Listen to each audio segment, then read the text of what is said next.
All right, so we are live. Welcome back, everybody, to By the Sword, our every other week OSE game set in a sword and sorcery setting. Um, with me, I have Igor, who is our party's barbarian. We have Drogo, the Beastmaster. We have Coco, who is, I believe, the your class again. I'm a warden.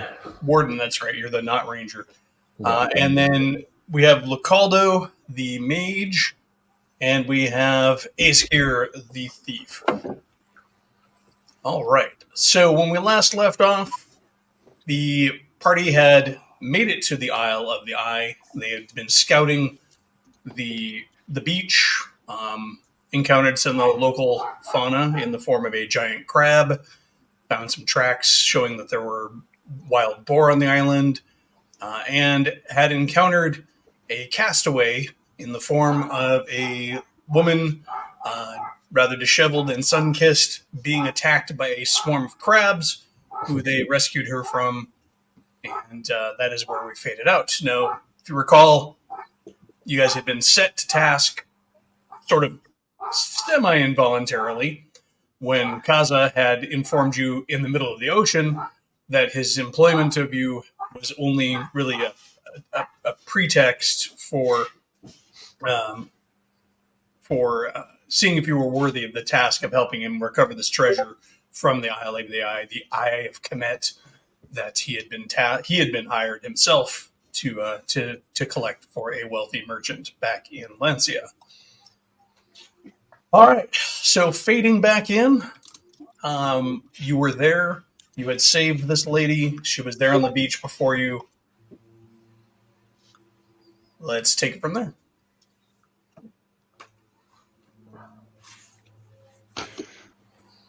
I'm going to continue what I was doing when the camera faded out, and making sure that none of these crabs are attacking us. That's what Lucala's doing. Okay. Still doing. So the crabs have yet really to register that their quarry has been saved from on top of the ramshackle driftwood shack that had been built.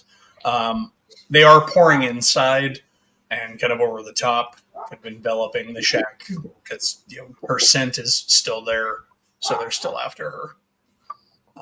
So they are not coming after you, except for the occasional one that's kind of skittering around. Presuming she knows at least one of the languages, I'm going to yell out, "Is there anybody else in there?" She's like, no, only my supplies. I had managed to salvage some rations from the ship before the sea took it. Well, we shouldn't probably stick around. No. Is there anything in there that you need? Because we're probably going to have to wait for them to leave before we try to retrieve it. I'm not fighting through all that. There's nothing in there worth risking your lives for, good sir. And Kazan and his helper are with us? They had stayed back at the boat and let you scout ahead. It was him and his bosun that had taken ashore. The first mate had stayed on the ship. Okay, that's right.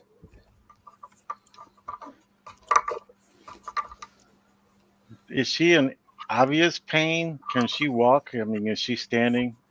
Oh, she seems to be fine. It doesn't look like, other than a few scratches on her legs, that she's taken much damage.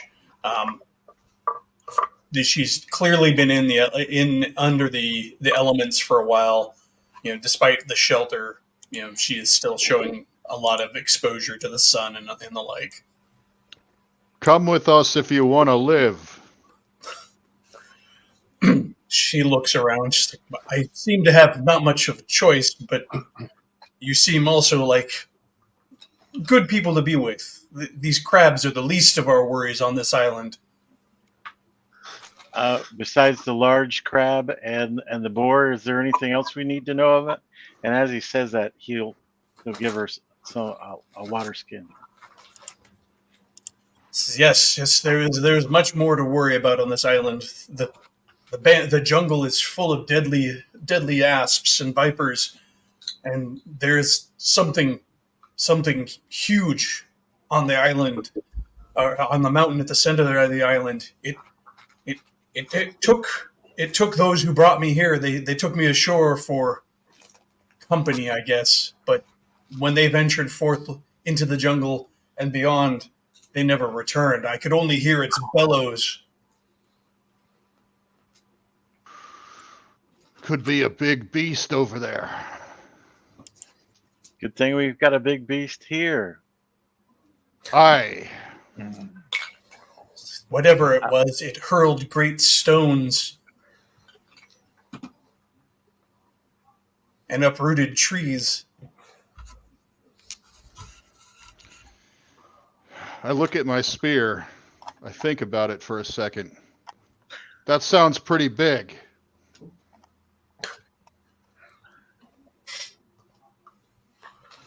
She Well, looks to the rest of you. Well, that's what we came here for. And he just starts walking off. A little bit more gingerly, because he doesn't expect her to be able to just, walk at the same pace they were doing before, unless they were going pretty cautiously. He's slowed down a bit. Whoever she is, she does seem to be somewhat, on top of things. She's got her feet wrapped in sailcloth, so it's providing pretty rugged coverage, even if it's just cursory. And she's managed to drape a piece of sailcloth over herself to kind of shield herself from the skin, even though, for the most part, her clothes are pretty scanty and torn. Sort of imagine that her outfit was at one point some sort of a harem-style outfit.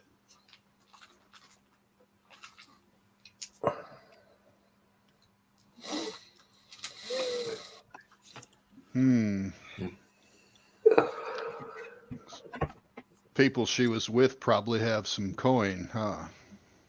She smiles. She's like, most of their coin is probably down upon the reef when the sea took the ship. And what they had in them, or what they had with them, is probably inside that thing that was bellowing. One can only hope. They were horrible men. When they took me from my village, I thought myself a prisoner for life. It seems fate had a better choice in mind. I would rather die on the wilds of this island than at the pleasure of some pig. You're free now. You're a free woman now. She bows in with a bit of a flourish. She says, my name is Dashti. You may call me that if you wish. Igor. I'm Lucaldo. As we walk along the beach, I'm going to look for a piece of driftwood that could be used as a small club. And if I find one, I will pick it up and give it to her. She accepts your club. She kind of gives it a whack on the sand a bit to test it herself, and then continues to walk along. I just say, we're all here together, but all of us being armed improves the odds. Well, I can at least repay your kindness by showing you where my former lord, she rolls her eyes, disappeared into the jungle with his men. Perhaps that will help you in your task here. I assume you've come seeking the same treasure. Aye. Any treasure will do. And the legends say that besides the eye, that there is a great treasure hidden in the mountain. The greater, the better.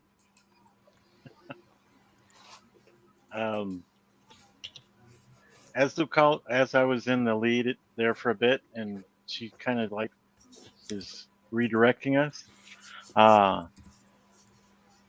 Lead the way, and he kind of looks over at you, Orvar, as like you're our best chance of finding anything before it ganks us. Yeah. Just nods and As she walks along, you see her kind of scanning the sand as well. She's like, if you see any wet patches of sand, avoid those. And why? There are great clams and oysters that lay beneath the surface that will devour you or bite you in half.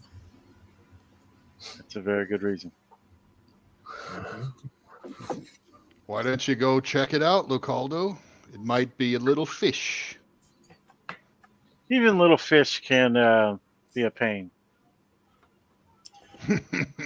The normal jungle noises are suddenly broken by a loud roaring, but not quite. It's like, imagine a roar combined with a massive human-like yell. Would any of our cultures know of a lion? I mean, There are lions that live in the Northlands. I spin around looking with it with my spear and shield up. Yeah, from where you guys come from, you still have to contend with prehistoric beasts. So, what we would call prehistoric beasts: mammoths and saber-tooths and spotted lions and stuff like that. Can I Judging by its tell what it is? bellow, I'll bet it's bigger than you, Igor. No, no one is.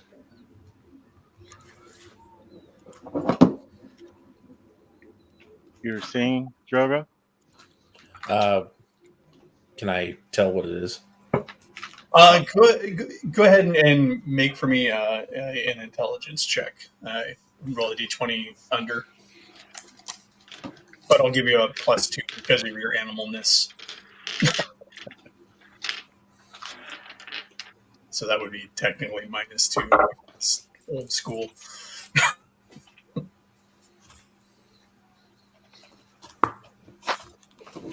Nine. Oh yeah. While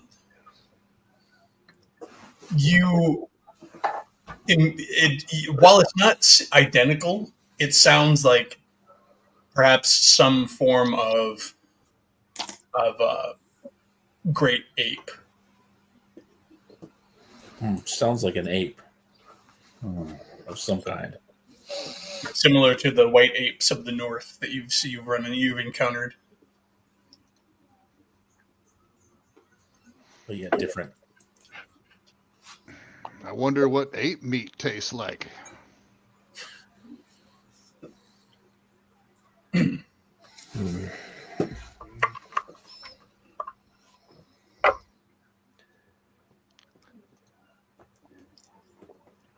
I'll also say, Orvar, you're probably familiar with the similar sounds too, being also from the north and being a warden. okay. But I mean, it's not exactly, but it's much more of a hominid kind of a voice of a vocalization rather than like a lion or a bear or something. Okay. What do you think, Orvar? I'll stop for a moment. And I'll try to discern where the sound had come from. Maybe how close it was. Okay. Go ahead and give me a d6 roll. Yes. 3. All right. It is coming. It sounds like it's from beyond the jungle band, so deeper into the island, and kind of ahead of where you're walking. So. Okay. This is going to be one exciting vacation. It's what we signed up for. As we're walking, I'll say, woman, how long have you been on this island? It's been several weeks now, I imagine. I have no way of keeping the time, but I did mark the sun as it, in the sand, though the surf did claim my marks from time to time. So my count may not be precise. And how long have the men been gone? Oh, they disappeared the first day we landed. A party of 10 of them went inland, while the remainder stayed on the beach. When they heard the beast and their captain and his fellows didn't return, they fled on the boat, left me on the beach, hoping that I would perhaps appease whatever it is that took their captain. And as they fled in terror, the ocean claimed them.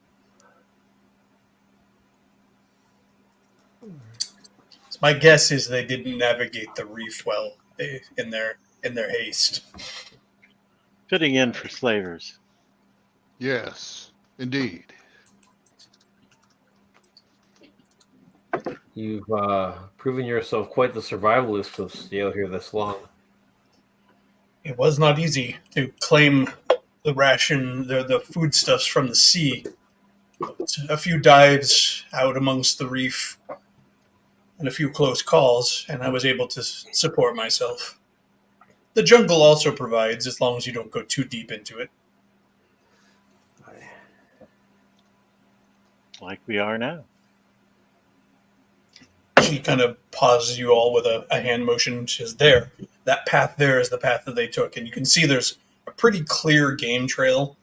It's pretty well trod, with only a little bit of underbrush.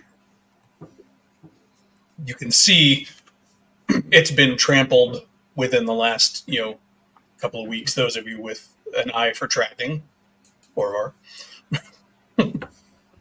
and basically any of you Northmen who probably have to do by hunting. And then Lucaldo. And maybe Aeskir. I don't know how foresty. Yeah, the city boy and the scholar. Clueless. And she points to Aeskir can spot the obvious. and bet you on it. Yeah. She points. She says, "That is the path they took. I can tell you that there is likely some danger along the way because I heard at least one man scream before they reached the center of the island." I move to the front of the marching order, shield up, spear ready. I look behind me. Let's march. Is she going to come with us? Are you coming with us for a last? She looks at you. Says, I would not wish to stay on the beach alone any longer than I have to. But first, and she starts tearing strips of the sailcloth that she's been wearing over her shoulders off and wrapping them around her lower legs and feet. Remember, snakes. Always snakes. I hate snakes. How dark is it? How dark does it look in under the foliage of the jungle? Along the path, it's pretty well dappled with you got patches of sunlight. It's not very pitch, but to either side, the jungle is pretty thick. A lot of underbrush. Okay. And from your travels around the island already and your cursory examination of the jungle, you can tell it's your typical mix of fronded plants and wide bladed grasses and prickly things. Okay.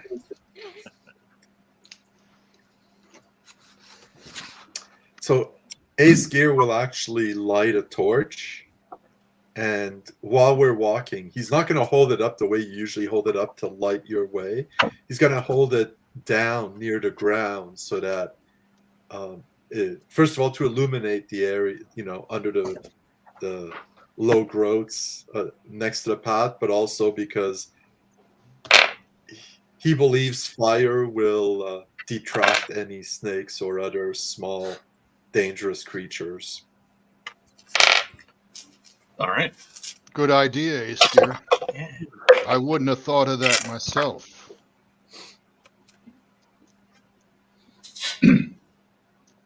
So you're taking the point then, Igor? I can take the point.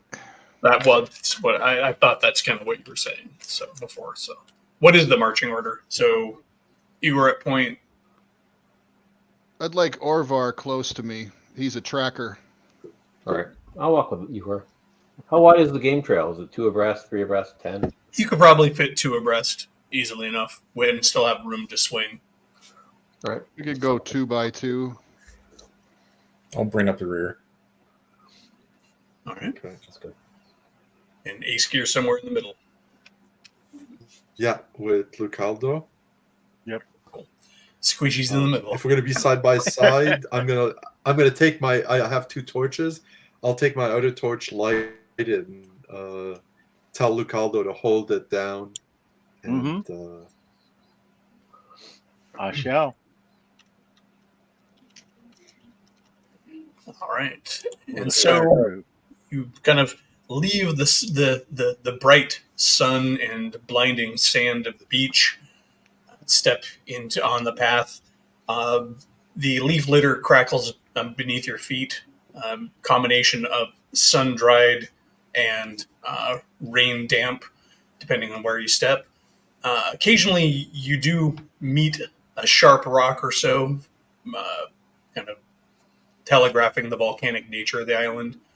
You know, all of this sand and everything is just built up on top of, sharp coral rock and volcanic deposits.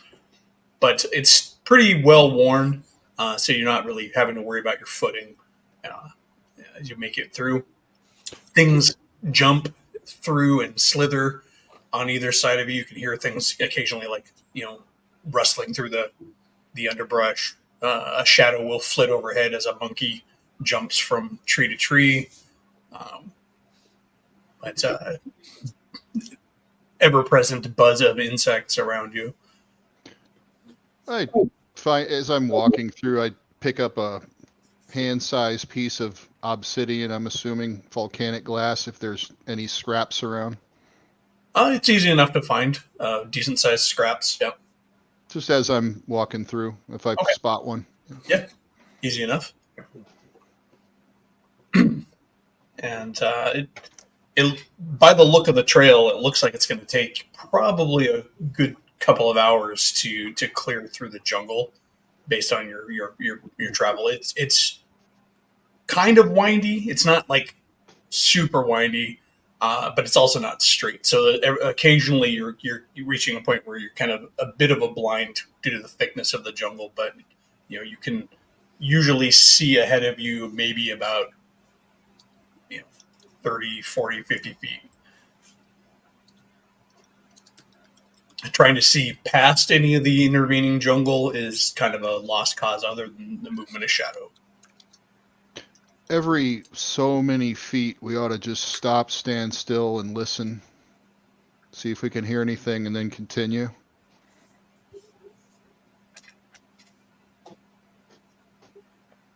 Right? You're in the lead. We will stop when you stop, Igor. Let's say every 60 feet in, we'll just, rustle through for a while, stop, listen, listen for anything approaching, keep going. Okay. So every time you pause, you occasionally hear a set of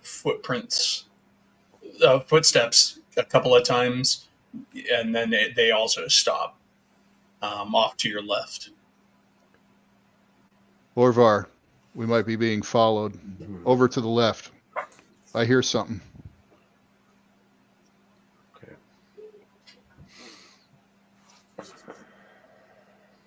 Should we slow the pace a little bit, let them catch up? Yeah. Let's slow, and then we'll keep looking that direction now that we've kind of heard something in that general direction, and see if we can see something emerge through the light and the branches eventually. Okay. Let's see.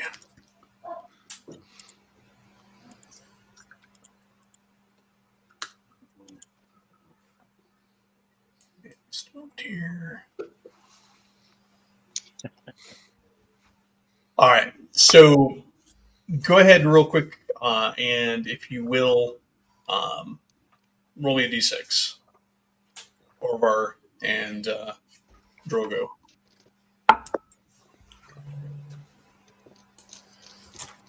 I got a 4. All right. 5. Cool. Actually, for Orvar, you can make a tracking check if you want. Yeah, sure. You do have that skill. Yeah. Applicable. Dun, dun, dun. No. In the track. That's new. Nothing new. No. All right.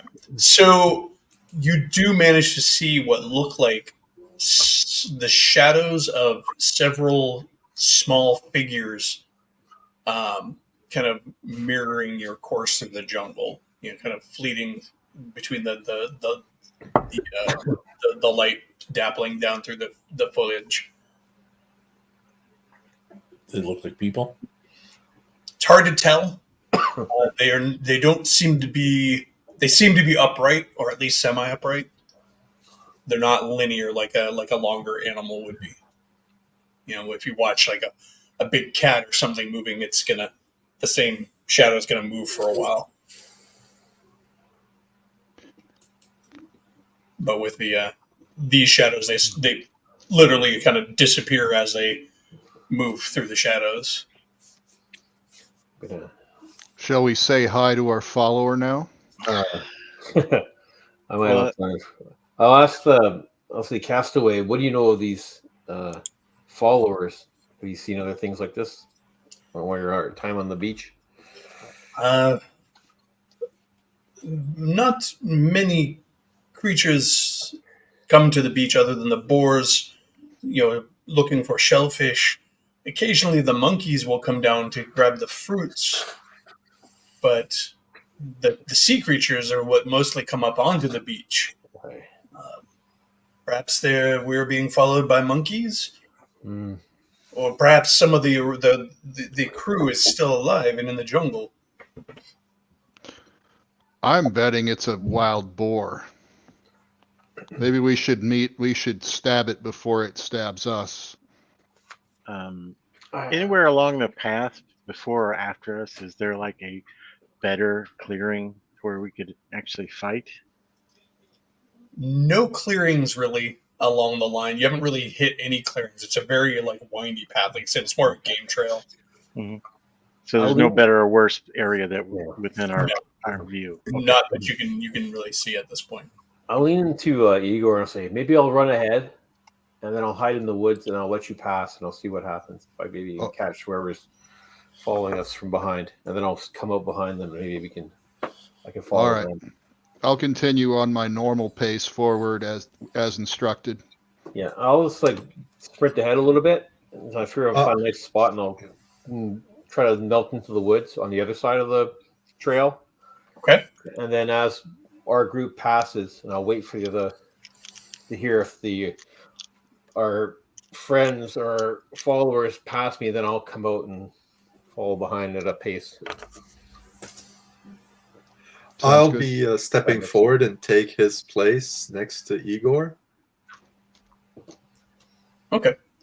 So you move ahead and kind of hunker down, and you're kind of hiding as the rest of the party moves on. Yeah. So if I hear the footsteps on the left, I'm gonna go to the right, and then I'll wait. I'll try to hide in the bush as our group passes.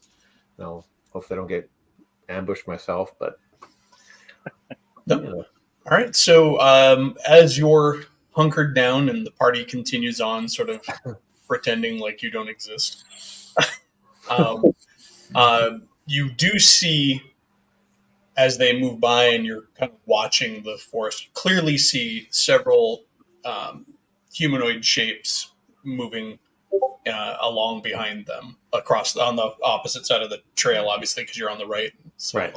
Yeah. But you can definitely tell that there are humanoid shapes moving through the jungle. And you even catch the glint of metal. Oh, can I discern the size? Are they man-sized or smaller? They look man-sized. Okay, I'll let them go for a little bit longer, then I'll come back up on the trail and try to quietly follow behind. Yeah, same Okay. case. I think. Are you following behind them and keeping your distance from the party then? Yeah. Okay.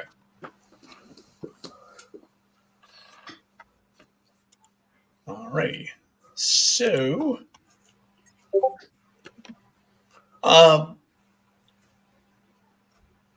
you proceed at a pretty decent clip, a steady pace through the jungle. At a certain point, you Orvar see whoever it is that's following the rest of the party breaks from the tree line and comes out onto the path, and you see what you see look like the shambling remnants of men. Their skin is discolored and purple and like very bruised and hangs off them in an unnatural way, and they're shambling along, kind of trailing the party now Okay. on the path. As soon as I see them kind of go around like a little bit of a bend or they can't see me, I'm gonna make like an animal sound that's not native to this area, but maybe someone else might hear. But I'll make it loud enough so to kind of as like a signal. So maybe like Drogo's like, "Hey, wait a minute, they don't live around here." But so maybe he has an idea it's me. Okay, so like a northern owl. Yeah, like an order. Yeah. Drogo, you hear a northern owl. Ooh, ooh. And actually, Igor and pretty much everybody in the party would recognize that sound. That's not normal. I stop. I heard that too. I think it might be somebody we know. Mm-hmm. Yeah. Stop and ready weapons. Yeah, I'll Okay. reverse to the other side of the marching order to face what's following us, so that we basically flip our marching order back to face backwards. Okay. Sound good, everybody? Yeah. Maybe we should set up an ambush. I will stay where I am, ready my sling, and but keep an eye towards where we're going to in case some people try to catch us from behind Side, as we're yeah. fighting. And so as I follow, I'll stow my shield and get my bow and draw an arrow and sort of carry it in my right hand as I follow behind. Okay. All right. So they are continuing to shamble ahead of you, or they don't seem to notice that you're behind them, and they're shuffling in a they're in kind of an ungainly fashion. Clearly, these are not natural creatures, and they are picking up their pace. Okay. And the metal I see now, I guess it's like daggers and swords and spears and whatnot. Yeah, it looks like they've got some sabers and cutlasses on them. That's what I suspected. Okay. A couple of boarding axes. Right. There are a total of 6 of them.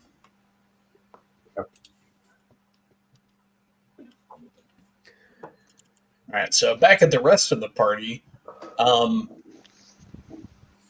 Drogo, you were at the back. So behind you, you can hear the sound of this shuffling now, kind of picking up. Whatever is following you, is picking up its pace, and but due to the winding of the path, you can't really see it yet.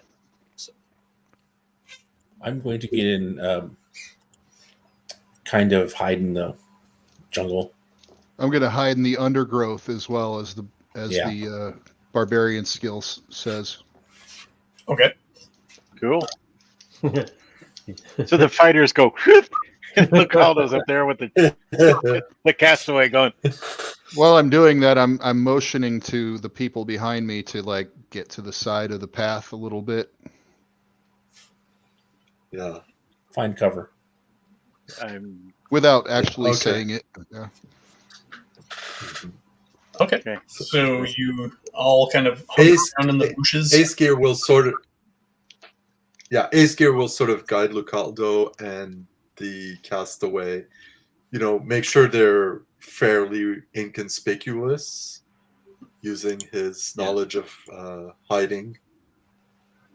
Okay. He's I'll no lay the expert in torch. the bush, but yeah. I'll lay the torch in the path because hiding is no good with a large Exactly, search. yeah.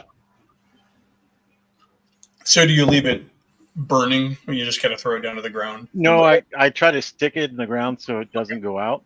Okay, but you're leaving it in the path. Still Yeah, lit. right in the middle. Yeah. You're not extinguishing it. All right. No. All right. So from your hidden positions, and of course, Dashti also kind of hunkers down, pulls a couple of fronds over, and she peeks out. You see these putrefied, what look like sailors, shamble up and kind of stop where the torch is and sort of mill around idly regarding it with kind of just cold, dead eyes. Although there's a slight illumination and eerie glow from behind their eyes, not life, but not enough to like project. But there's definitely some glimmer issuing from within their skulls, behind their dead eyes.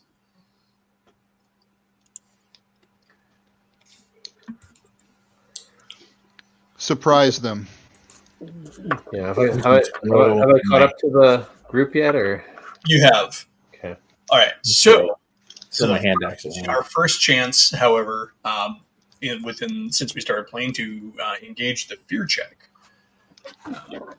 Seeing as you were faced with unnatural creatures at close quarters, you will have to make fear checks to succeed. So the check. Let's see real quick here. Go ahead, each of you, and roll me a percentile.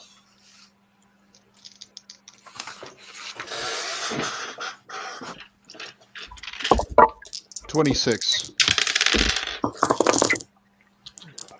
Three. Three. So when you rolled a 3, that's a really good roll. 94. 91. All right.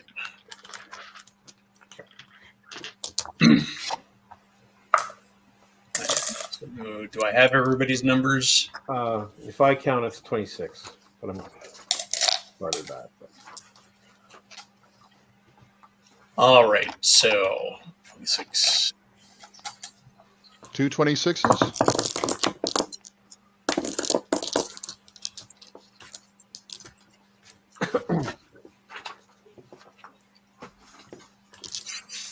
All right. Sorry, just a second. The fear check for these guys.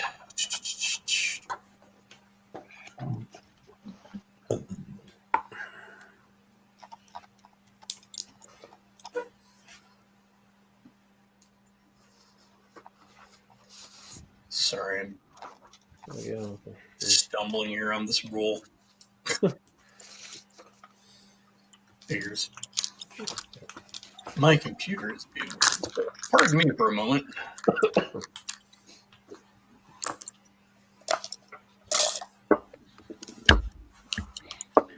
And are we doing called luck before or after rolls? What's the ruling this time?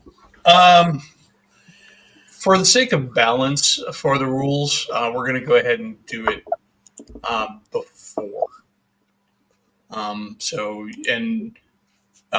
Luck points cannot be spent on a fear check. All right. So I will say this: everybody except for the guys who rolled in the 90s passed. So those two of you who failed are gripped by the fear of the unnatural creatures, and are kind of frozen in that fear. You're gripped with fear, and you kind of feel this chill creeping up in you that holds you, keeps you from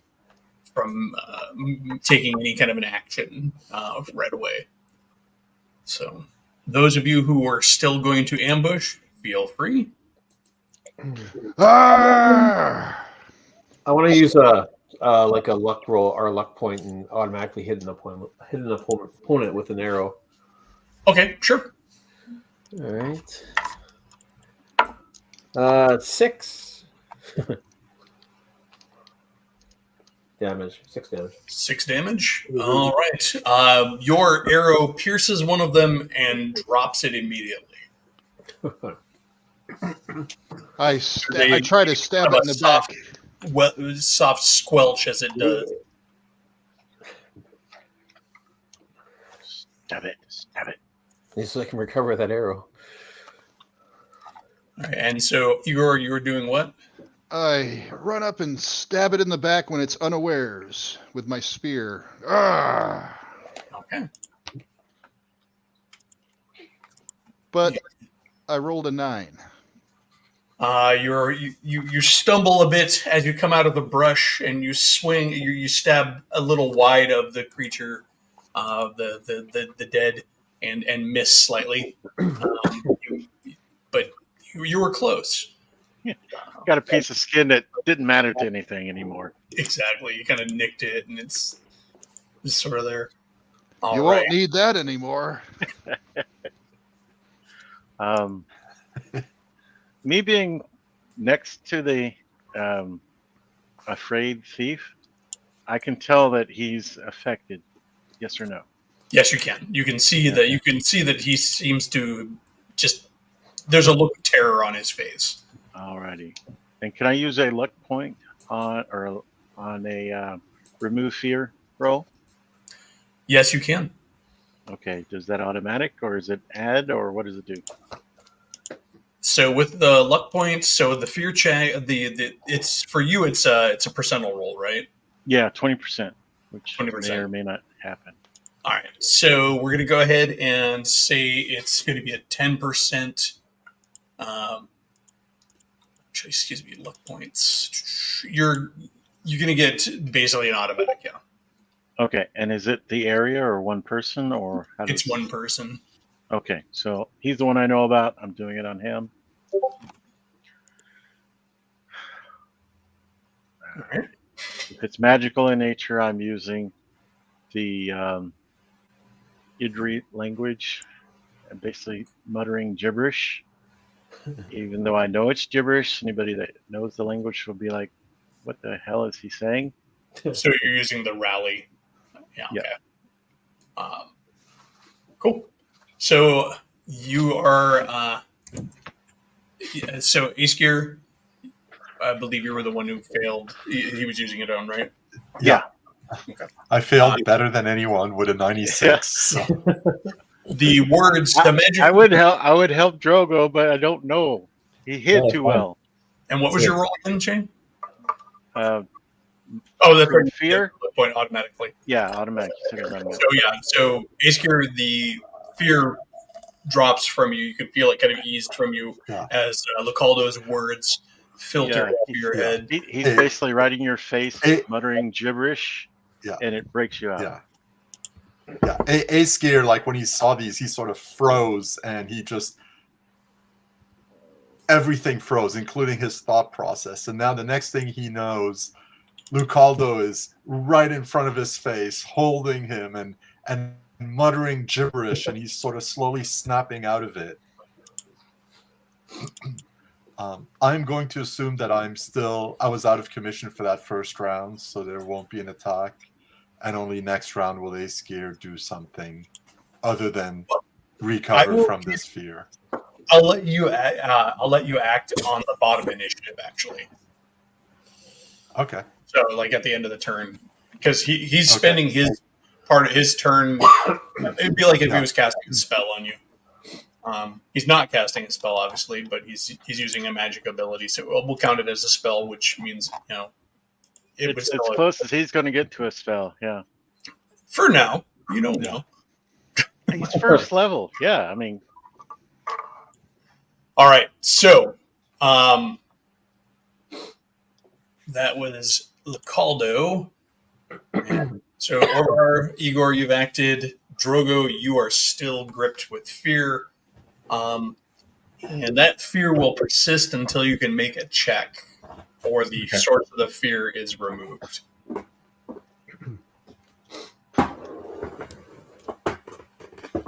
All right, so that brings us to the next round. Let's go ahead and actually roll initiative this time.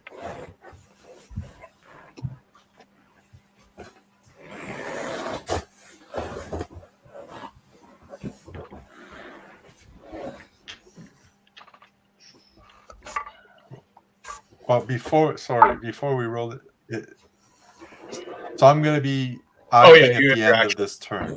That's correct. Yeah, you have your action. Go ahead. Okay. So I had my sling in my hands, and I will attempt to cast a stone at the nearest creature, and that will be a complete miss. Clearly, Ace Gear has not fully recovered from his fear. His muscles are still tensed up and aren't responding the way they normally would. All right. Cool. All right. So, and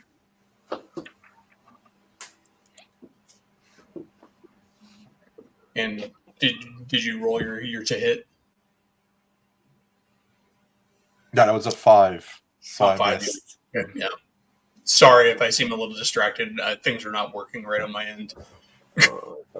No worries. I'm trying to do tech support on my end while I'm trying to run the game. I need this file, computer. I really do. All right. So, anyways, it's the drawback of running on a computer. It's supposed to pay paper stuff. So, next round, let's go ahead and do initiative then. There are one of the creatures of the 6 has been felled, so there are still 5 remaining, and now they're quite aware of your presence. So I re-rolled and still got a 4. If you already rolled, you didn't just give me your number. So you got a 4. I got a 6. 6. You were 5. And Ace Gear has a 2. 2. Okay. All right. So it's going to be the 6s. So these creatures roll. So the creatures rolled 6, and then Orvar, you got a 6 too, right? Yeah. All right, so I'll let you go first. Okay. I'll yell at them in Northern and Ace Gear if he's got his wit, so know that I call him the son of an ox and a whore, and I will take another shot at them. 15. Does 15 hit? It does. And I did whole 1 damage. Nick them. You managed to nick him. Yep. It's the jungle floor is uneven and maybe tripped over a vine. All right. With that, they turn with a cacophonous screech. Go ahead and Drogo make for me a fear check again. By the way, at the top of the turn, I forgot about that. And that's a percentile. Percentile, yeah. What was your wisdom score again? Good question. Let me look. Come on, there we go.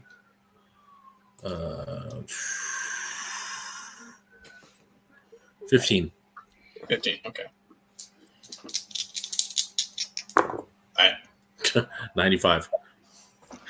Damn. 95. All right. Yeah. So you are still gripped with the fear of the undead. They're unnatural. And your natural beastmaster mind just is like, oh, these are horrible. They're vile. They're Inconceivable. This is your kryptonite. Inconceivable. After getting that armor, I'm now AC 16 after that new armor that we acquired from the. Okay. Cool. All right, cool. So, first one is going to take a slash at Orvar, seeing as he engaged one. And he rolls a 6. So that's going to be a miss. And Igor, the one that you had tried to attack, is going to attack you. That's a 17 to hit. That hits. Yeah. And for 4 points of damage. Oh. Ah! Spear thrusts for its sword slashes out through the air and cuts deep as it continues its hellish screeching. Drogo, as you stand there agog, and Magog. yeah, and one of them is going to lumber towards you and take a swing. What is your armor class, and then what is your dex bonus? Okay, I have no dex bonus, I don't think. That's good. Yeah, I have no dex bonus. Armor class is 12. Okay. Because he was going to get a flat-footed attack on you with no dex bonus, but you have no dex bonus. So that's a 15 to hit, though. That is a hit. 2 points damage. Okay. Leaves me with 3 hit points. That's 3 of them. There's 2 left. Another one is going to shamble towards Lucaldo. That's an 18. They needed it. 1 point. 1 point of damage, Lucaldo. And then the last one will lumber towards Aesgear, who seems to be still kind of shocked, and it misses, though. Even though he's not afraid, he seems to be rolling poorly on initiative, so he's like, those are dead things. So Can you backstab a dead thing? you can always backstab anything, but as long as it has a back. But Yep. All right, so we're down to initiative 5.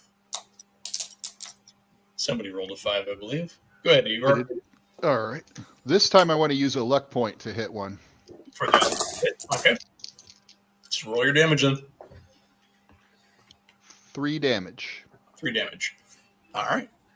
That is not enough to take it down, but you did cut it deep, or spear it deep, and it kind of screeches and kind of shambles a bit to the side with the force of your blow.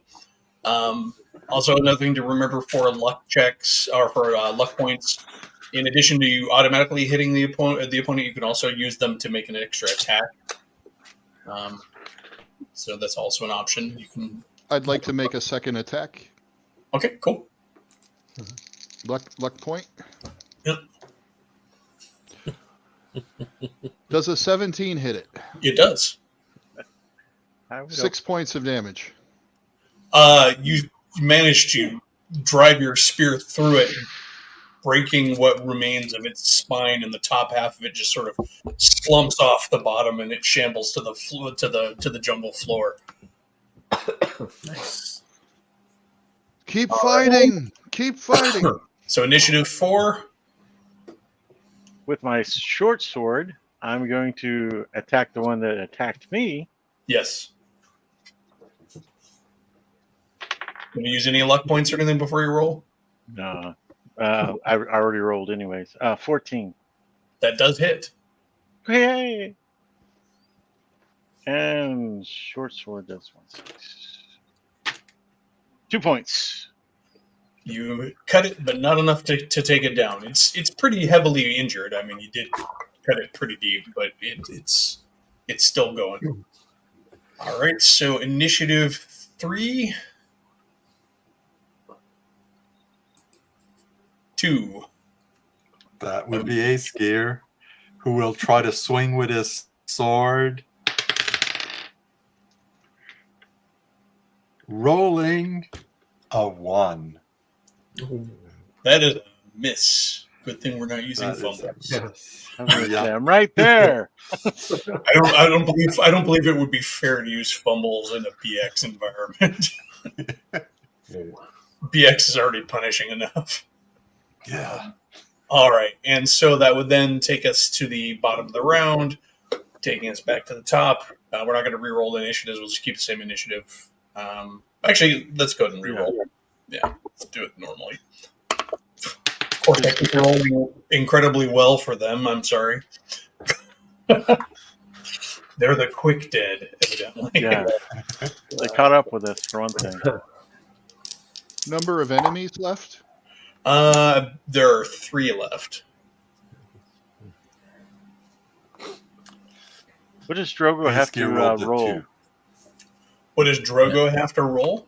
to get past the fear? Did we Yes, figure it out? it's not much. It's actually. Well, I know 75. 97 ain't going to help him any, You but have to roll 75 or below. This time I rolled 11.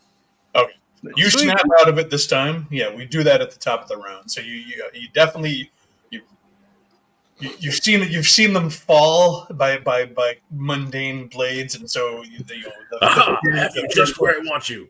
All right, now what's your guys' initiatives? I have a 7. I got a 7. 7. I got a 1. I got it. I got a I got rock. a 2 again. Damn, Ace Gear. All right, so the 7s go first. Go ahead. I'm gonna drop my bow and draw my sword because now he's on top of me. 14 to hit. Hits. 5 damage. That takes him down. Slumps and drops to the. Basically, your blade cuts through his bloated, squishy flesh and cuts through the bone and drops him. The bone that is barely held together. Alrighty. Igor. Short sword. or- Igor rolled a 1. Oh, he rolled a 1. That's right. I thought Igor rolled a 7. Sorry. 13. 13 hits. Hits again. Yay. 6 points damage. Takes him down. That leaves Yay. 1 standing. Wow. Sweet wife's bringing me treats. Bring you cheese. Treats. Oh, Treats. cheese. I mean, it's still a treat. But Yeah, I was going to say cheese is a treat around our house.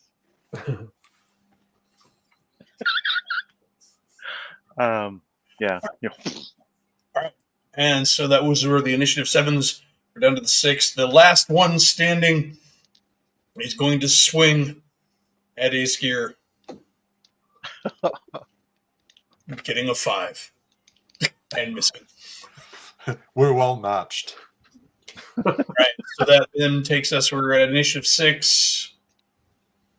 5. That was me. 5? So is the one that attacked me? Is it still? It's Okay. gone. It's down.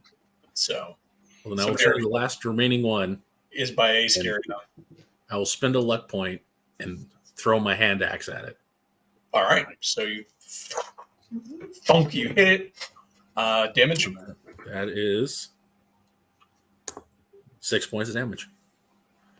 Cleave its head in 2 and with a squish like a melon, and it just drops, falling on Ace Gear. You are no match for me.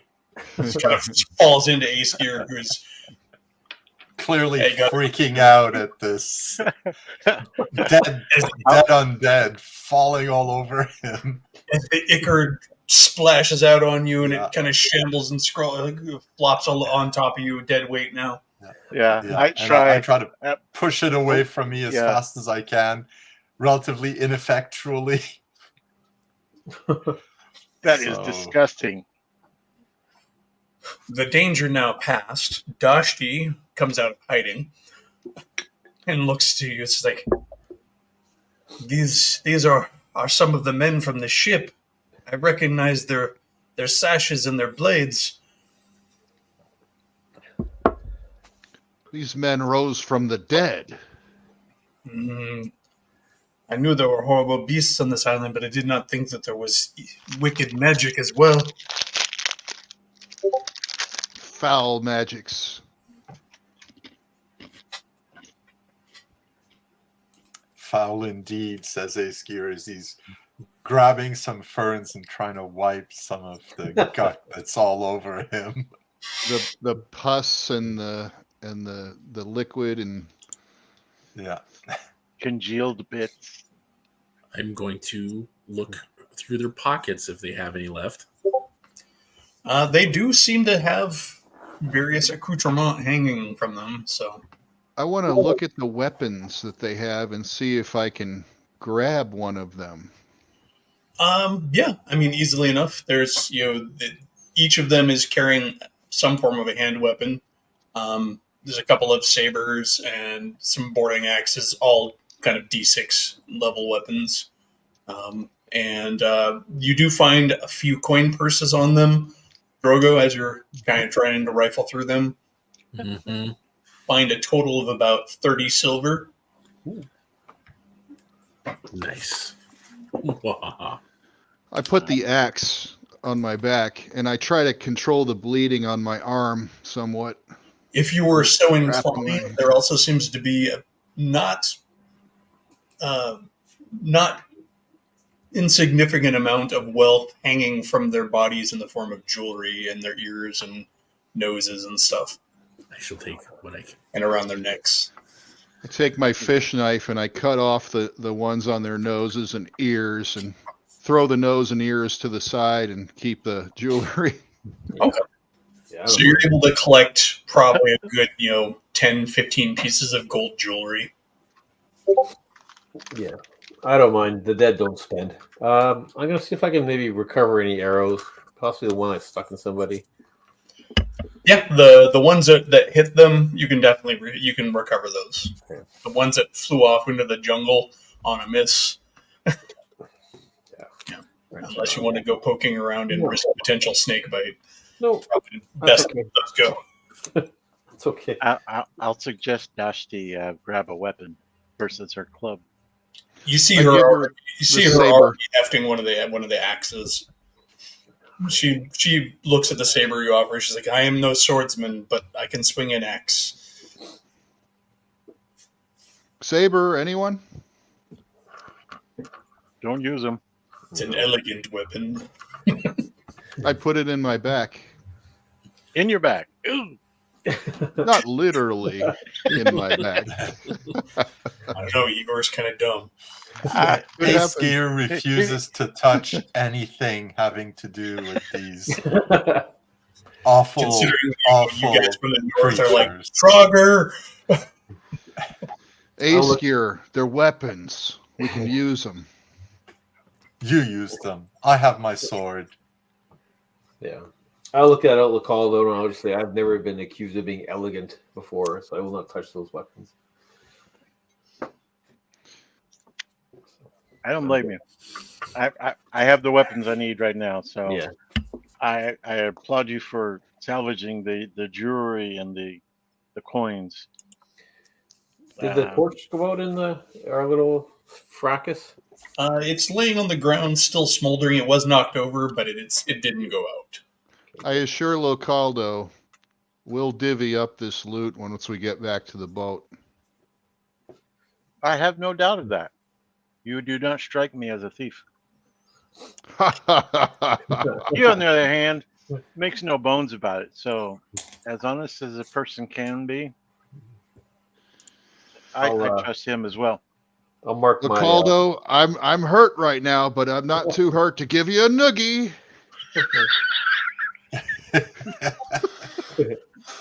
I'll mark my belt. I really can't help myself at that point, I imagine. But I will look at Igor's wound, and I will look at Drogo's wound and triage.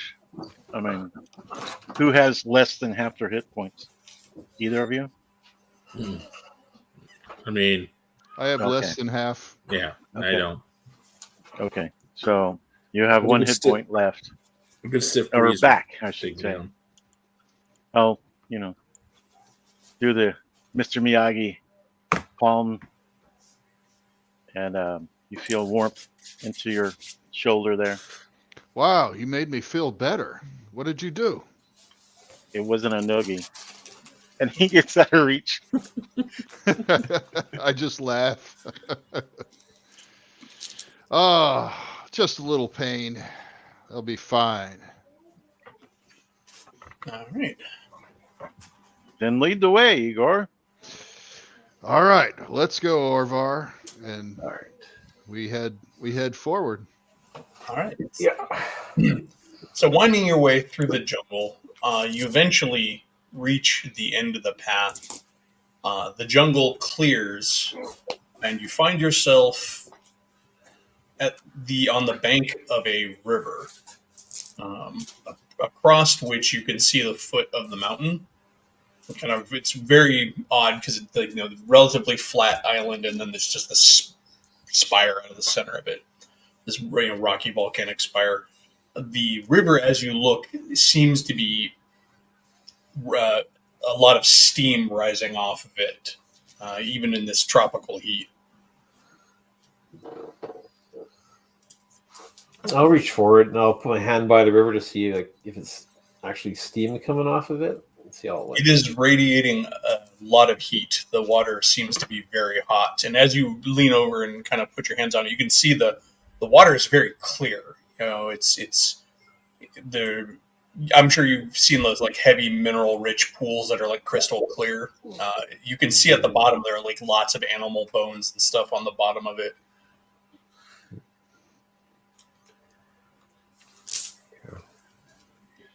Across from the river, you can see the rise of the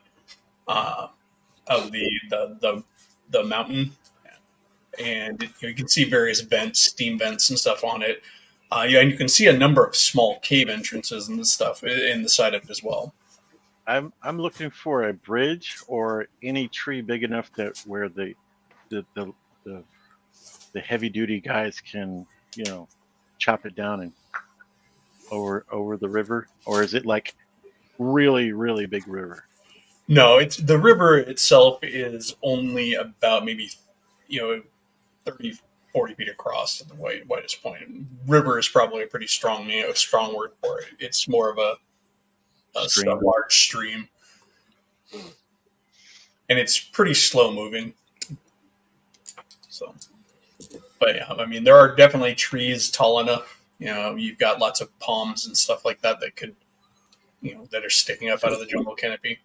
Well, if there's no bridge within eyesight, there's no obvious bridge.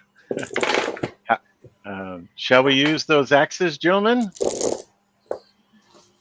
And you sure, could really tell. I hand him an axe. You could Let's really see tell you do it. when he said, "Shall we?" He meant you guys. Anybody with muscles. I say, Doshti, you're stronger than Lucaldo. Come help me chop this tree down. She comes over and does lend a hand.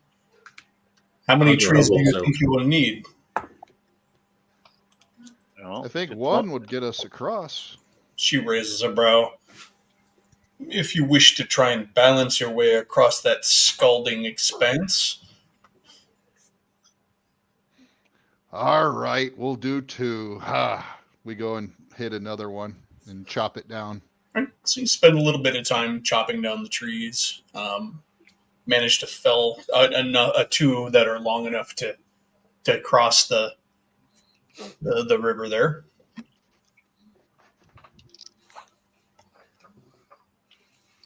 Well, I guess I'll go first.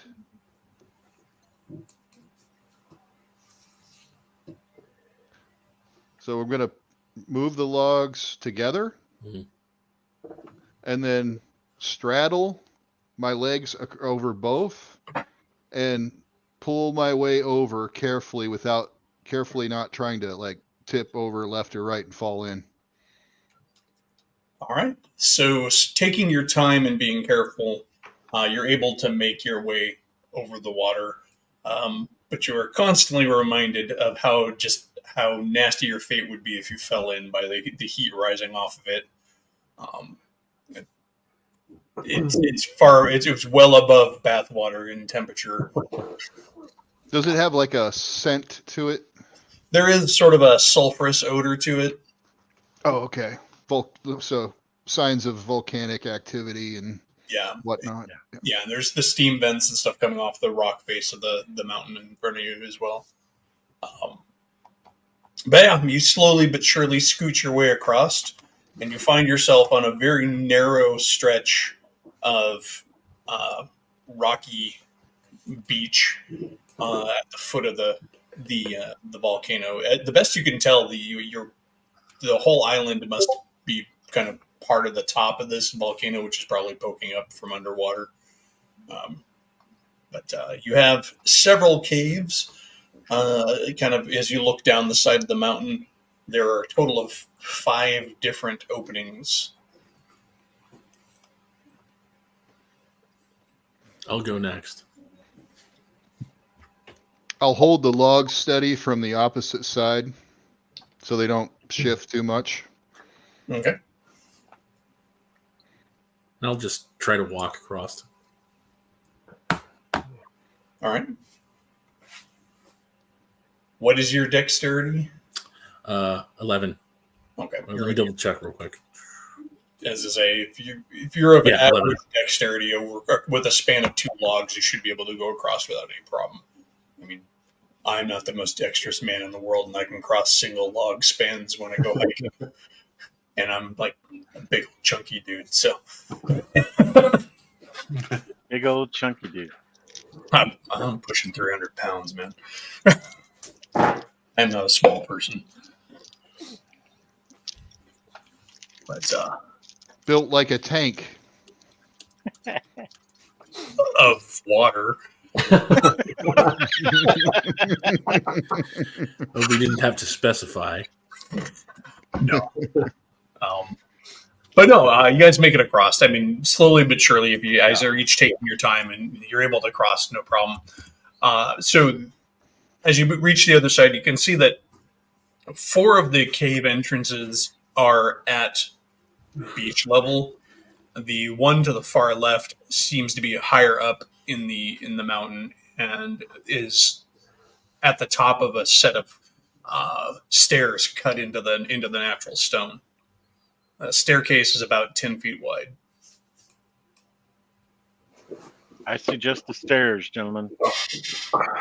Before we go anywhere, I'll ask our new friend. Friend, did you make it this far? I never left the beach.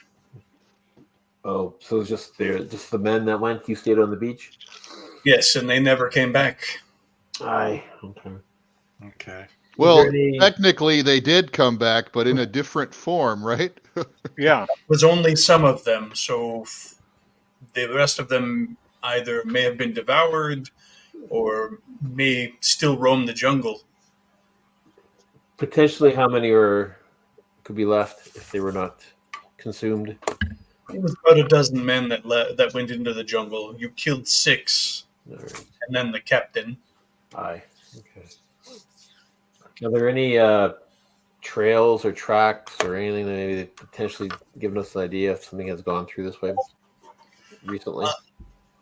If you want to spend some time examining the various tunnels, the openings, you can certainly check. Yeah. Do we want to do that? I'll ask. Well, I think or just the stairs would be the most obvious, but sometimes the most obvious is not where we want to go. So please do your investigation, sir.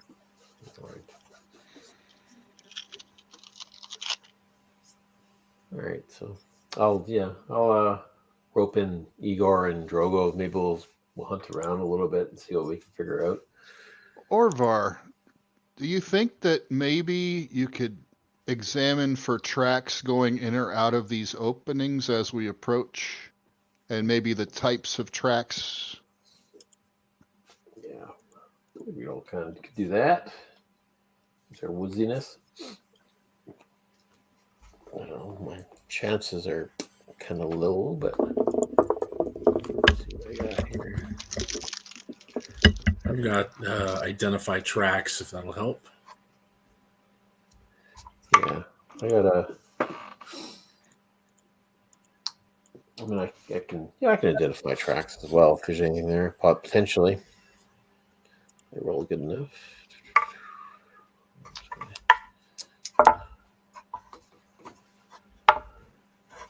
No. First level, I'm not too sure. I can't identify anything, but anything. Yeah. With my untrained eye, I Well, kind it of is- look around for tracks too. Okay. So there is signs. There are some tracks you can see. You can see the remnants, pretty old footprints in the sandy deposits that do go up towards the stairs. At and around some of the uh, beach side tunnels, the ones that open up at the at ground level, you see much more defined footprints deep in the sand and large. These footprints are huge, and they're like a man's, but 2 to 3 times bigger. Let's I not would go vote- there. Yeah, I would vote for no. Yeah. Let's We're not go upset Beach Squatch. Beach squatch. Those tracks look big. I don't know if we're ready for that right now. No, we're not. No. At least I'm not. Standing there looking at these massive tracks, you can hear sort of a grunting and a snorting coming from inside the cave that you're standing outside of, and it becomes apparent that something is snoring inside. Massive human sounding snoring, but with a deep, deep rumble. I walk away. I say to everybody, This does not sound like an undead, said Aesgear. And Beware the sleeping dead. Is that the worst kind? He thinks he can handle it. He is going to try to sneak into the cave. Okay. But before he does, he's going to approach Orvar. He is going to give him a coin pouch and say, "I bet you all my money I'm coming back." And then he sneaks in, moving as quietly as he can to try to see what it is that's inside. Okay. So go ahead and make a roll for me, if you would, for a move silently. Yeah. Oh, great. 52. And I need a 20%. I'm only at first level still. Okay. So making your way into the cave, We should. you kind of clamber over the rocks that separate it from the beach, and immediately kind of step down into a cluster of discarded bones, animal and humanoid bones alike. And you kind of clatter about. In the dim light filtering through the pretty large opening. I mean, the opening you walked through is probably a good maybe 15 feet tall, the cave. Yeah. You can see the glint of precious metal and jewels scattered throughout the bones in the room. The source of the snoring also comes pretty much immediately apparent. Kind of like that. Very appropriate. Great impression there, Drogo.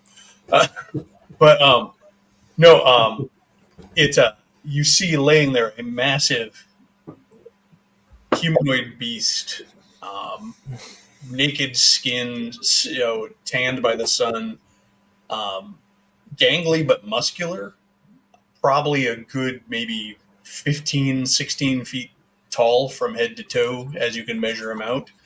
Uh-huh. Long, scraggly hair, hirsute forearms, and in the middle of his head, a giant single eye that is closed in slumber. Tusks stick out from his lower jaw. Okay. Okay. As soon as I see it, I freeze. I crouch down to try to be less conspicuous.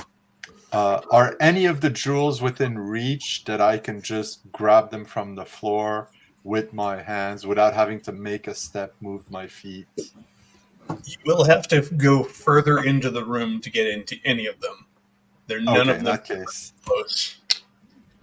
They're sort Okay. of they're strewn about the room. You can see just where the light hits them and stuff. It's like they're not even necessarily collected. Yeah. They're just Okay, shiny. In that case, I will back out of the cave as quietly as I can. And report to the others what I saw. This giant one-eyed monster who's sleeping. And I will mention the jewels, that there appears to be jewels strewn about the cave, but it would be difficult to kill such a big creature. Well, let's leave then. Did you say it was asleep?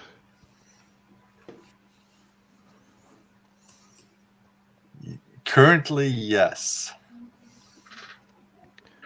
I've always found that it's easier to kill someone when they're asleep. No.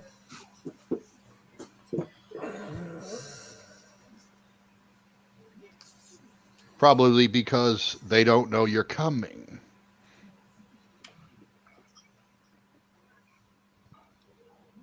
I re-emphasize that it'll probably be difficult to sneak in noiselessly.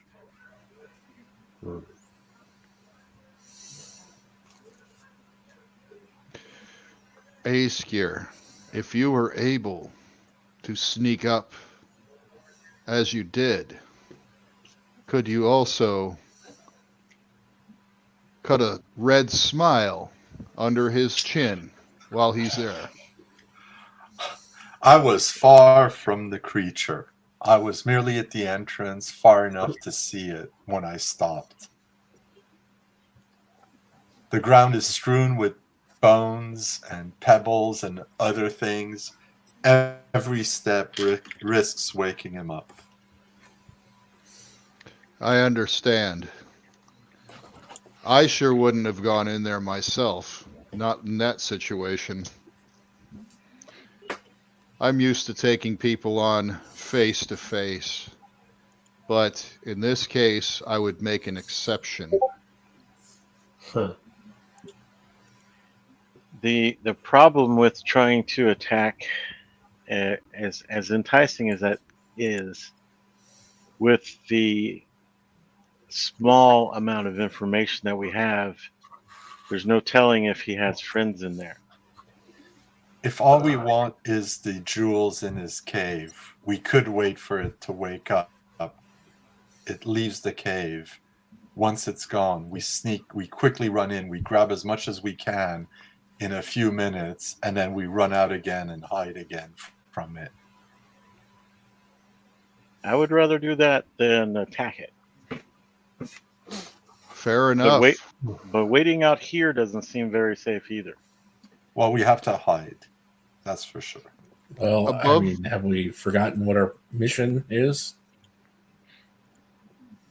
Well, we have no idea if the eye is in that cave. Shouldn't we search the other caves to see if it's in there? That would be my preference. Is there a place?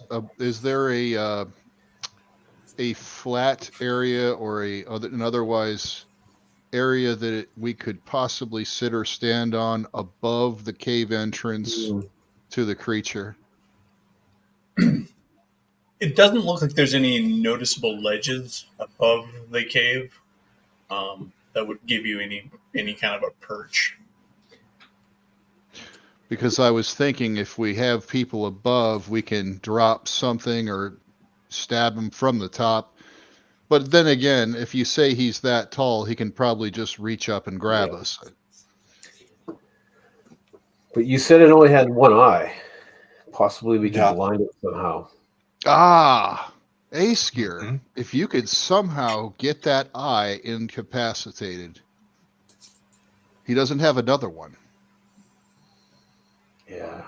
Mm-hmm. We can only get that steaming river into its eye, or a spear. And I look at Igor. He Yeah. uses a sling. That's as useful as a spear. Even if we But- could, But even if it is a huge eye, have you tried attacking a head at distance?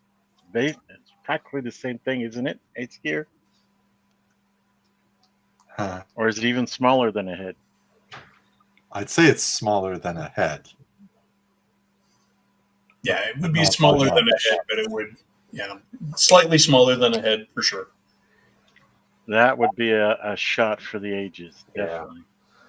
the luck of the gods, it has to be on your side. What time of day is it right now? It's getting on towards evening.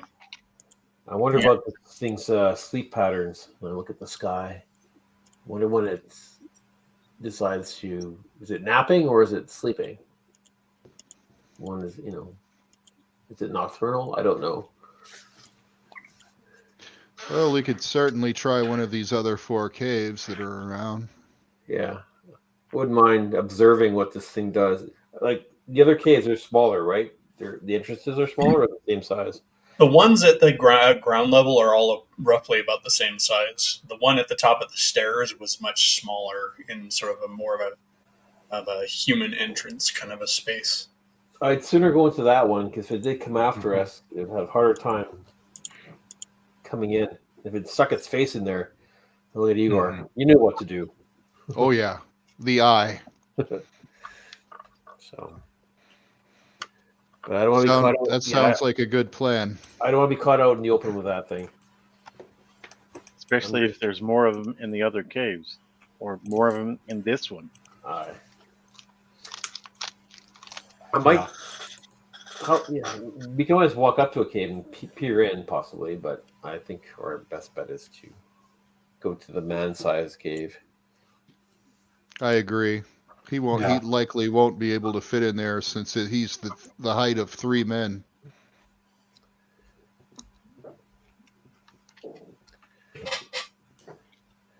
I look at my belt and all the notches on them. Would he be count as 3 if we killed that thing? Get a couple extra coin from the. I'll allow it. I was going to say, my head. What part I of wouldn't our begrudge share? you. Yeah. Whoever gets the killing blow. If we do an attempt to engage with that thing, I don't like the sounds of it, though. All right. Shall we go up? Let's go. Let's. All right. Let's go first. We'll go together. Me and Orvar, 2 abreast. All right, and so you're going into which cave? Up the stairs. Okay. So winding your way up the stairs, it's about a 20-foot rise from the beach level. Kind of the stairs go up and they kind of curve to the right, and carved into the rock at the top of the stairs looks to be a decorative archway. It's sort of an old, ancient style of architecture carved out of the natural rock. Where the curve of the doorway comes together, there's a large symbol of an eye that is with like radial lines coming out from it, carved into the stone.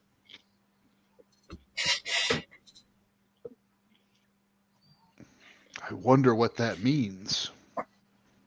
There is no door; it's just an open archway, and beyond the the archway, you can see what looks like the remnants of a room that was once tiled, and you can even see there are 3 columns going from the floor to the ceiling in the chamber. This could be the place that they have the eye. I would think so. I'm going to look at the archway and see if it's any way, shape, or form calls to mind any stories I've heard, tales of old, or if it's just completely alien to him. You have seen this style of architecture in some of the ancient ruins that you find in the north, the old Hephaestion ruins. It have the similar style of architecture. Never have you seen any of these ruins, whole. They're always in some form of disrepair because they are the ancient, peoples that kind of the precursor people.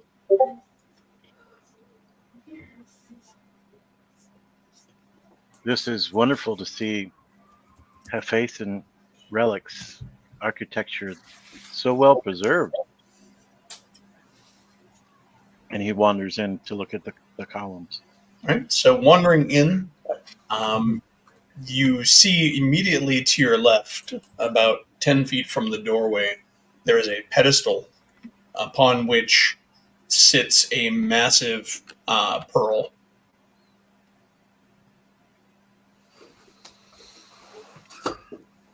Oh, that seems to be an obvious trap. Aesgear, can you see if there's any traps here, please?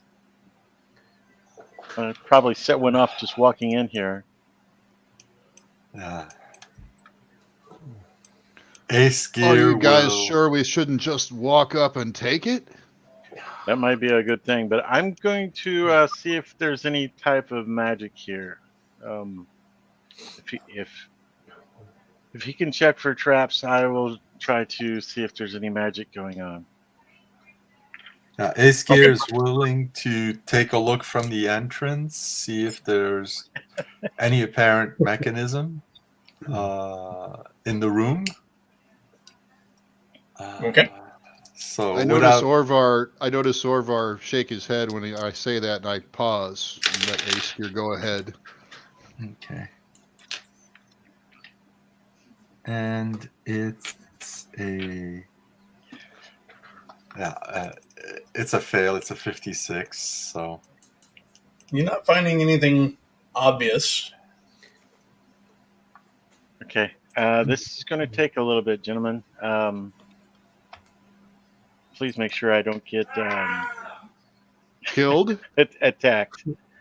And he's focusing on the pearl specifically, but the pedestal in general. Okay.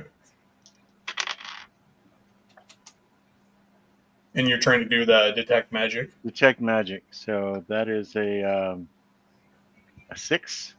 So. Oh, yeah. Your 75% chance. It's you're for the general area of the pedestal.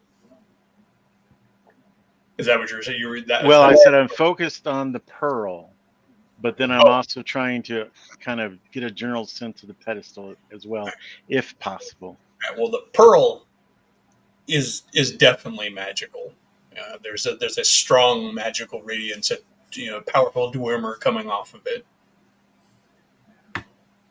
The pedestal itself seems mundane. Nothing magical about it. Okay, yeah. The pearl is definitely something of note. It's magical. I don't know if it's the eye, but I can't imagine. Like a large pearl. We're talking about. Yeah, massive.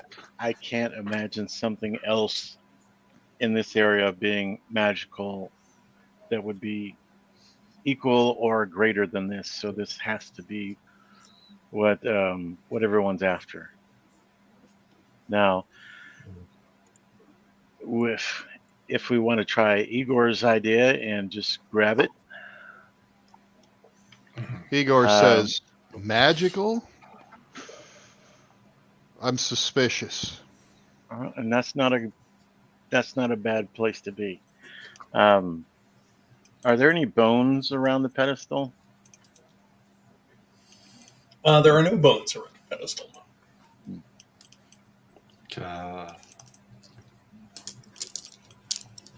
Ace Well, Gear will carefully step into the room further in because I imagine we're still fairly close to the entrance. He'll slowly walk towards the pedestal, but not in a straight line. He'll sort of like, go skirt one of the walls, and then once he's about level with the pearl, with the pedestal, walk towards it from that direction. If you see what I mean. Yeah, I was gonna like maybe stop him. I was like, wait, maybe tap the floor with a spear or something, just in case. And what if it gives out? I hate for you to fall into like a geyser or something. Yeah. I will take my sword and I will poke ahead of me in whatever, shove aside any debris and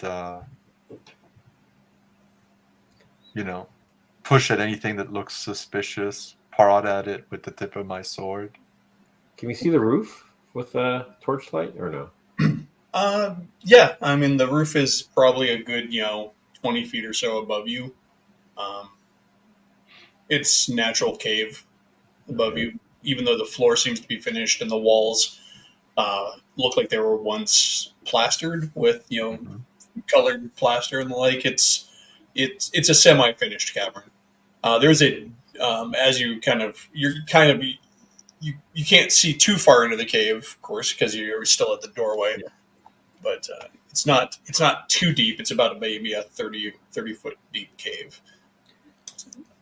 I'm gonna go to farther back into the cave. Okay. So the columns are about 20 feet in, and as you kind of move into the cave, as Ace Gear's tapping around over the floor, see off to the right, looks like there's a staircase that goes down through a natural cave entrance or cavern entrance, and beyond the columns, you can see there is an actual stone door set into a frame.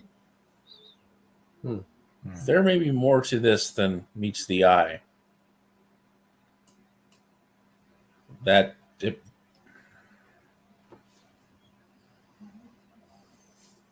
Yeah, I agree. I've It got can't be back this there. easy, right? There's got to be some catch. Well, if nothing else, if this is the eye, and we go and grab it, and we somehow get back to the beach, we solve his dilemma, but we gain nothing other than what we've had so far is some jewelry. So Ace Gear, while you're checking real quick, just to kind of go back to you had been tapping her. Your poking around doesn't really reveal anything. None of the floor tiles shift in any unnatural ways, even though they're old.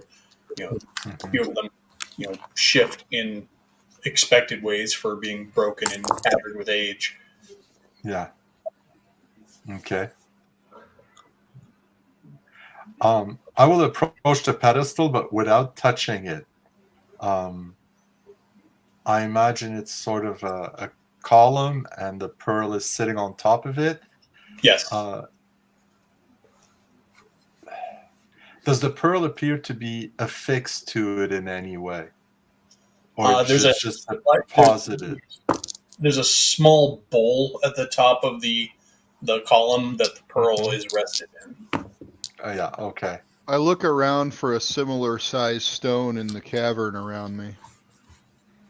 Nothing of a similar size presents itself. Most of the detritus that's scattered around here is small pebbles and larger stones, but nothing, the size of a basketball-sized pearl. Yeah, I'm just thinking of that trick on Indiana Jones where he swapped the thing on the pedestal. Mm-hmm. Well, that didn't work out for him too well. Yeah, but he tried it.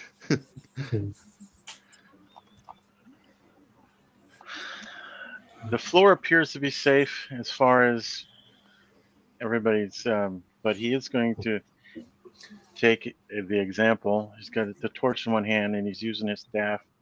I'm going to wander. He's not banging, but he's tapping. Or what if I shoot an arrow and hit the pearl? It won't destroy the pearl, but it might trigger something. And we won't be near it when it happens.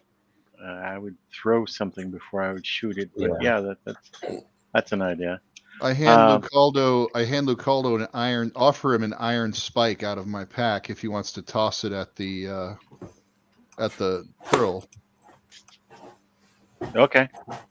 It's heavy. It might strike and make some kind of effect. I don't know. Well, I don't. How far away am I from the pedestal? I kind of like walk straight. I didn't go left or right. I'm actually headed toward the door when he offers the spike. So I don't know how far I would be in the room at the point to grab the spike. You're probably, outside of handoff range, I would say, by the time he thinks that. Askir, you were also poking around the pedestal, you're saying? Well, I'm just looking. I'm not touching it. Okay. Yeah. Orvar and Drogo, you had already walked into the room and looked around and seen the stairs and the door. Orvar, what were you? I'm sitting by the entrance. I actually want to peek out, like take a step outside and kind of listen and kind of look into the direction where the giant was to see if he's woken up or. Okay. All right. So doesn't seem to be any activity from the other cave that direction. Now, Drogo, when you notice those stairs do seem to head down into the direction where the cave was with the giant. But you're a good ways away from that cave based on proximity from coming down to where the stairs are. All right, and so Lucaldo and Igor change there. So Igor, Lucaldo is kind of too far from you to take the spike when you offer it. And you see Askir over there examining the pedestal. Lucaldo is not acting very sneaky. So I'm just going to quietly, carefully walk up to Lucaldo. Okay. And, so I will say that you guys are probably about the same place that Drogo is, kind of about mid-span in the room by where the columns were. Okay. So Orvar, you're back at the opening, kind of listening for it to be showing up. Askir, back at the column and the pearl. Examining it visually, you can see that it's just seems to be set into that little bowl at the top of the pillar. Mm-hmm.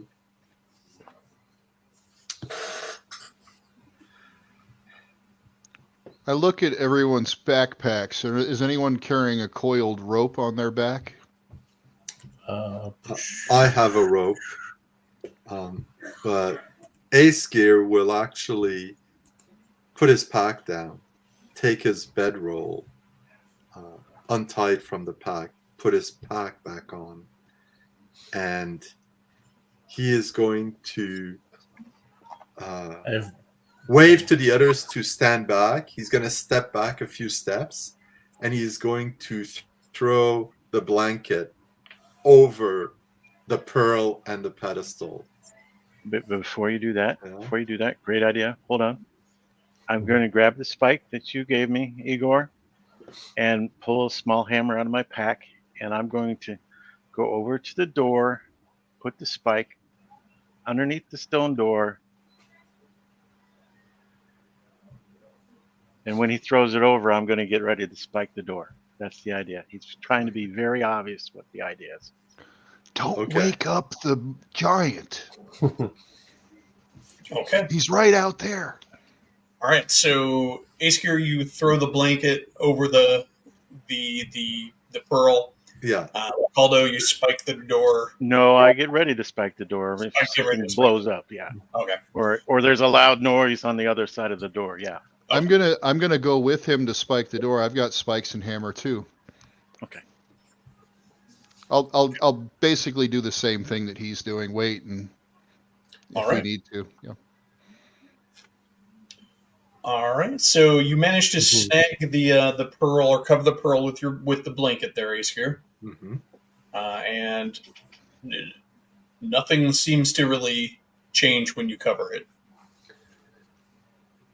The room is still silent, except for the occasional like chirp of a bird up in the lofty bits of the cave.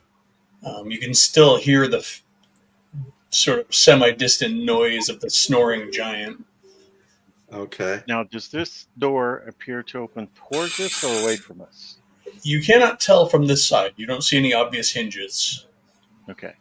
So I'm just going to, with my hand, wedge the spike in there to where if it does try to go towards us, it's going to bugger things up. Okay. Shall we take the stairs Hold that we can't protect? Orvar? on. Yeah, I'm gonna enter the room and I'll just like walk up to Lacaldo. I was like, is it our job to take this orb? I thought we were supposed to like. If this is the eye, and I think that this would be the most likely item to be the eye, then yes. This is what Costco wants, or his employer wants. It's very magical. I can't imagine, like I said, there's anything other than this that would be the eye. So now, if we were to look other places for things, that would be for us. I think that we've figured out that there's no trigger mechanism to just touching that pearl, but maybe picking it up would do something. Maybe lifting the weight off that pillar might do something. I've seen very ingenious traps that I would not be able to even see them until they spring. I believe you. Askir, what if you pick it up using the blanket without touching it with your bare hand? That is my idea. But first, what Askir wants to do is go back to the entrance portal and examine it closely to see if there's anything that could be a slab of stone or something that could slide down or sideways to block our exit. Good idea. I'm going to look along the walls for seams to where there's like a seam in the wall where it's like there's a clear separation where it could be pieces of wall and not continuous wall. I'm more looking for, because you said the arch was carved out of the rock. So I'm looking to see if there's anything that shows there's a separate piece there somewhere that could. So looking at the archway, you do see a space where it looks like there was once a stone or a door that would slide down to block the portal. It is no longer there though. Okay. And Drogo, are you detecting any type of noises or smells or anything from the stairs? No. I'm checking. Other than the snoring giant. Other than the snoring giant, yeah. Oh, so you can hear the giant. Oh, you guys, you can all hear him. It's snoring through the caves. Okay. The place where I saw the housing for the sliding wall, I try to look up and see if I can see any stone in that darkened area above it. Okay. So kind of poking up with your torch. Or I'll use my spear to see if I feel something hit, like up, like that. So poking your spear up, Yep. you don't feel anything within the reach of your spear. Okay. I still think it could happen but it might just be further up where I can't reach it. So I'm going to set 4 spikes right underneath of that. So in case some stone falls down, it's going to rest on the 4 spikes, and we'll at least be able to get a handhold and pull it up if we have to. Okay. So spending some time setting the spikes. I'll just, 1, 2, 3, 4, right where it would theoretically fall down. Fair. Yeah. So Ace Gear, you were also examining were you doing any more examination of the arch, or? No, well, Ace Gear believes that there is no door, so he feels like we're not going to get locked in. What he will do, though, is go back to the pedestal and look at the base of it to see if it's just attached or part of the ground, and it was part of the rock that was sculpted that way, or is it something that seems to be deposited or cemented to the ground? The pedestal does seem to be a separate construction that has been housed there. Okay. Looking at the base of it, you can see that there appears to be some sort of concrete. Some sort of literally, it's like cemented to the ground in place. But what sort of cement or concrete that is, you wouldn't be able to say. No. Okay.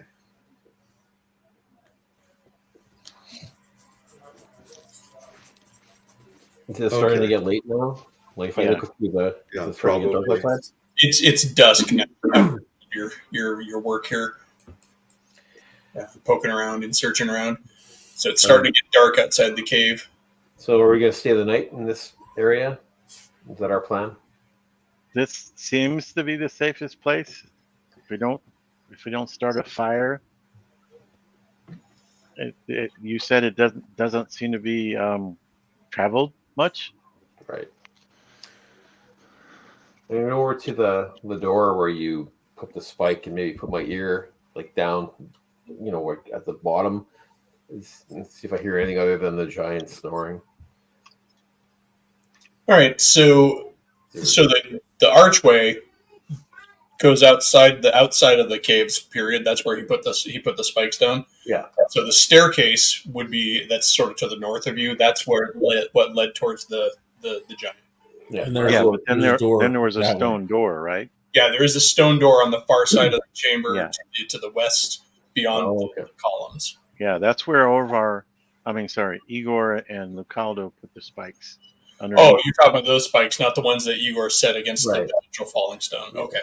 So against that door, you don't hear anything beyond it. It's a stone slab. Right. Yeah. I touch it. Is it hot, or is it just regular cold stone? It's about the same temperature as the rest of the walls around here. They're clearly heated, but not. You're very much in a sort of humid, steam warmed kind of a room. It's hotter than the jungle inside here. So Okay. Does it? I'm gonna check the door to see if it opens in any direction. If it opens inward or outward, or does it appear to be a sliding door that dropped into like the one? Right. So you're pushing and pulling on it. Yeah. So pulling it, you can feel it give a little bit, but it stops right at the spikes. And it does feel like it may be hinged, but you still can't see any hinges. Well, we either keep this door barred and try to rest, or we tackle it now.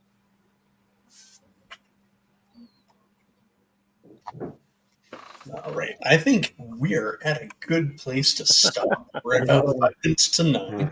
Do we tackle the door? Yeah. The plan was to. It sounds like you guys were planning on spending the night in the cave. Yeah. Lucaldo's idea, yeah. Yeah. I don't know whether that's a great idea or not. Well, I don't know about going through the jungle at night. So. Traversing the jungle at night is not smart. No. Great. Well, cool. All right. So this is a perfect place to stop. I think we can pick up sort of at that camping spot next time. Mhm. So, kind of last little bits. Any particular favorite moments for tonight's session? Anybody? I liked all of our troubleshooting techniques when we entered the cave. I thought everybody's really thinking through it thoroughly, trying different things, experimenting. I think that's good. It's going to help us in the future. Yeah, definitely. Healthy dose of paranoia. Yeah. As Yeah. Dan said. Now, OSR does kind of the old school stuff does sort of breed that paranoia when your characters are so squishy. Yeah. Because somebody in the group might think of that one thing that was just the right thing to solve the issue. You know what I mean?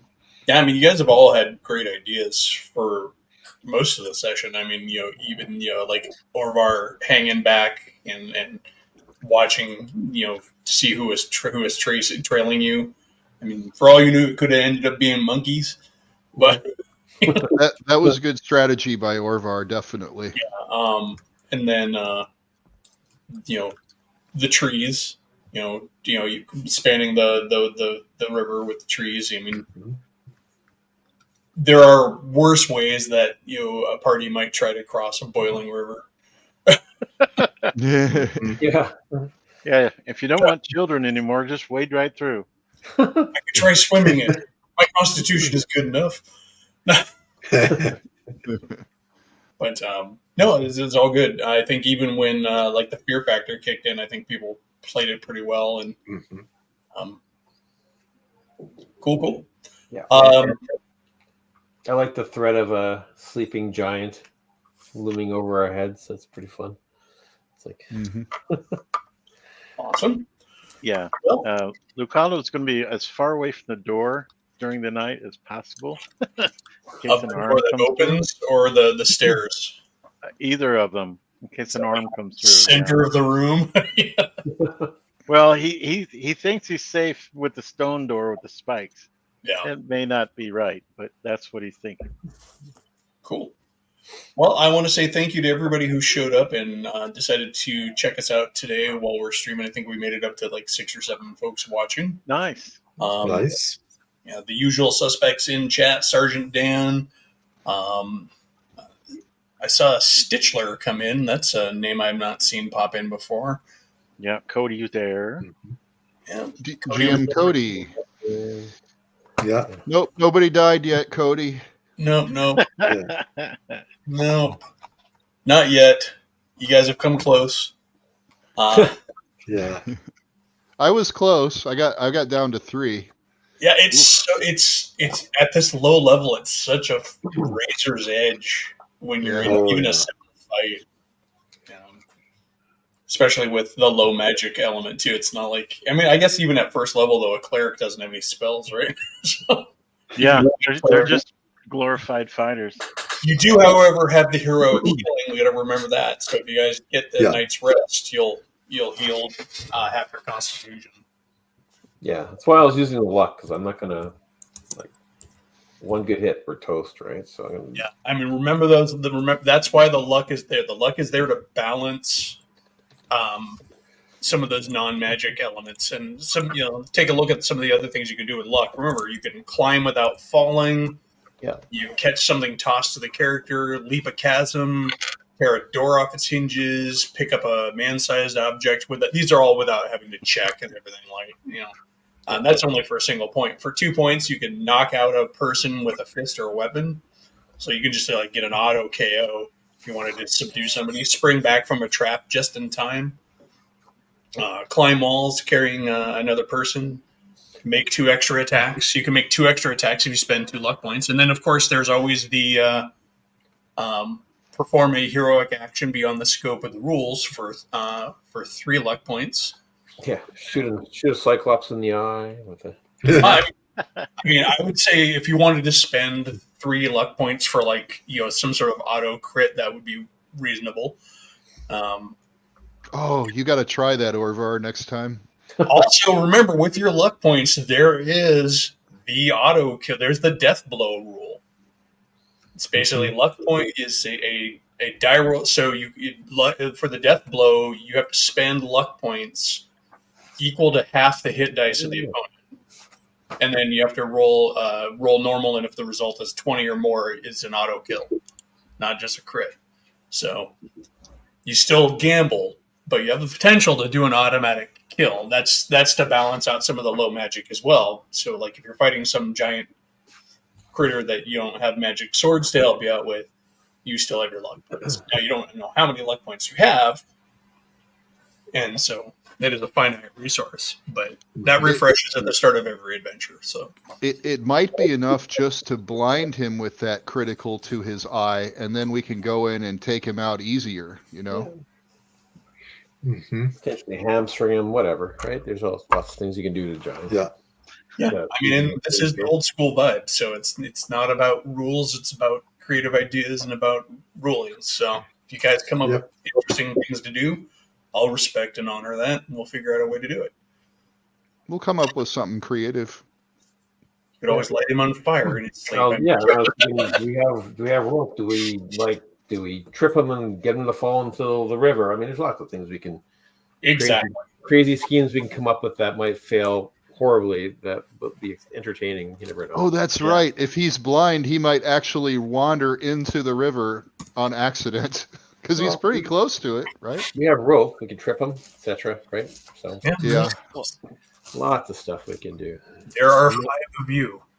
Yeah, Dusty. I'm not fighting him one-on-one. Like you're not going to take him in an honor duel. Yeah, our scout types can set up a trap outside of his entrance or something like that. But imagine the XP for a solo kill. Yeah. All right, so I will go ahead and post XP in the usual place, and any treasure notes for things you've already recovered. Anything else? Any other questions before we take off? No. That's good to get back into the game. Good game, guys. Yeah. It took so long, but we are back on. So like 2 weeks from now, we'll play again. Yep. Well, I think a lot of the pausing was we're all just kind of being gentlemen and saying, well, I don't want to hog the spotlight, you talk. And we're all doing it at the same time. No, it's your turn. No, it's your turn. Well, which is exacerbated by the general lack of just the online communication thing where you don't know exactly when they actually stop talking. Yeah. Igor got stepped on more than once. Yeah. I think Drogo kept. Yeah, you got stepped on every time you tried to talk. And it's because Jim needs to assert himself. It's his timing. All right, cool. Well, I'm going to go ahead and end the stream here, and thank you all for everybody who came by. See you all in 2 weeks for more By the Sword, and we'll see how this intrepid party of ne'er-do-wells handles the sleeping giant or not. Maybe they manage to avoid him altogether. We'll see. Tune in next 2 weeks. There's too much treasure to ignore. Oh, yeah, there's a fun one. How do we get it all home? Yeah. Later, folks. All right.